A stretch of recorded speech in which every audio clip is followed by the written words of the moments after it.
সংসদ সদস্যদের ভোটে বাংলাদেশের ২৩তম রাষ্ট্রপতি নির্বাচিত হয়েছেন বিএনপির সাবেক মহাসচিব ও দলের মনোনীত প্রার্থী মির্জা ফখরুল ইসলাম আলমগীর।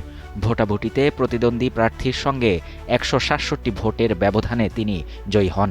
আজ সন্ধ্যা ৭:৩০টায় বঙ্গভবনে রাষ্ট্রপতির শপথ গ্রহণ করবেন তিনি। এর আগে জাতীয় সংসদের প্রধান হুইপ নুরুল ইসলাম মনি গণমাধ্যমকে বলেন, আগামী ২১ আগস্ট সন্ধ্যা ৭:৩০টায় বঙ্গভবনে নির্বাচিত রাষ্ট্রপতির শপথ গ্রহণের প্রস্তুতি নেওয়া হয়েছে। গেল বৃহস্পতিবার জাতীয় সংসদের বিশেষ অধিবেশনে এই ভোট অনুষ্ঠিত হয়।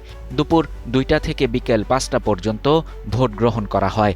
ভোটের ফলাফলে দেখা যায় মির্জা ফখরুল ইসলাম আলমগীর পান ২৫৫ ভোট। তার প্রতিদ্বন্দ্বী জামায়াত ইসলামী নেতৃত্বাধীন ১১ দলীয় ঐক্য সমর্থিত প্রার্থী অবসরপ্রাপ্ত কর্নেল অলি আহমদ পান ৮৮ ভোট। নির্বাচন কমিশনের ভোটার তালিকায় ভোটার ছিলেন ৩৪৯ জন। এর মধ্যে ৩৪৩ জন ভোট দিয়েছেন। বিভিন্ন কারণে ৬ জন সংসদ সদস্য ভোট দিতে পারেননি বলে জানান প্রধান নির্বাচন কমিশনার ও রাষ্ট্রপতি নির্বাচনের নির্বাচনী কর্মকর্তা এএমএম নাসির উদ্দিন।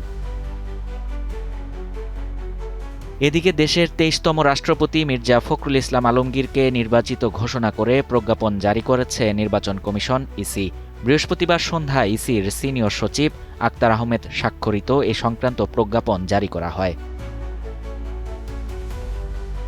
শাহরিয়ার শাফাত, বাংলা নিউজ 24।